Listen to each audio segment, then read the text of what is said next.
There is only one church. There may be thousands of local churches, but there is still just one body. We all possess the same one Spirit, and the Spirit is uniquely one. There is no local Spirit. There is no local Christ. There is no local God. Everyone who is in Christ and in whom Christ dwells is a member of the universal church.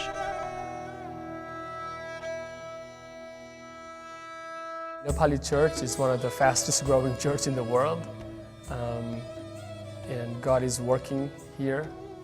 Lives are being transformed. We see that on almost a daily basis. Churches are exploding because of the spiritual vibrancy. I think because Nepali church is a young church, and the country being still majority illiterate and living under margin of poverty, and countries shape and size and all the ruggedness, all the difficulties of life, when we look at the church that has been born and raised in this context, there are problems that inevitably come in. Some of the dangers that the Nepali church faces is that it's theologically immature because it's only about 60 years old or so, and there are many dangers from cults that are trying to take advantage of the situation in Nepal, as well as the false teachers. There's the influence of Hindu and Buddhist worldviews that the church lives in the midst of, and there are very few theologically trained leaders up to this point, and not to mention the social stigma of becoming a Christian in many cases.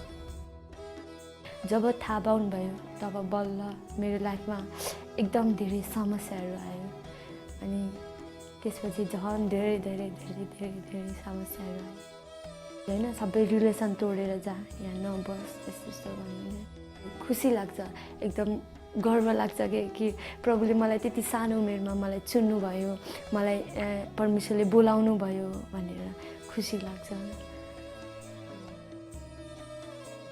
The greatest need of Nepali church, I believe, is for good, strong leadership. Leadership that flows out of character and integrity. Although I am a pastor of a local church, I do have a vision to see churches not just planted, but the future of it. It will depend so much on those who lead and who will teach. And so we are involved with Bible college. If you go to any church on a given morning, there are pastors and elders always meeting to pray. That's why churches have grown. The spiritual vibrancy is just a radical level. They live with that kind of dependency on God because they don't have the resources to depend on. I mean, we would never state that we don't need to pray, but that's the way that we live and we act. We don't need to have that kind of passionate prayer. Everybody is an evangelist. They came to the Lord, they believe in Jesus, and they want to go out and tell others. The Nepali church is excellent at church planting. They do it much better than we do, and they just want people to know the Lord, and so they're always thinking about how to plant more churches. They're willing to plant churches without having all the resources and all the ducks in a row. We go to homes for prayers, for home fellowships, for all kinds of engagements. We see that people are really hungry spiritually. They actually take time to minister to each other, to go to each other's houses, to fellowship, and to lead each other. While the churches in Nepal grow, our heart for Nepal needs to keep growing, and our giving maybe needs to keep growing. Our way of praying for God's kingdom to come needs to keep growing, and that's one thing that we emphasize so much in our church here locally, that we need to see God's kingdom come, where we live, among our neighbors, among our people that we work with, in our family.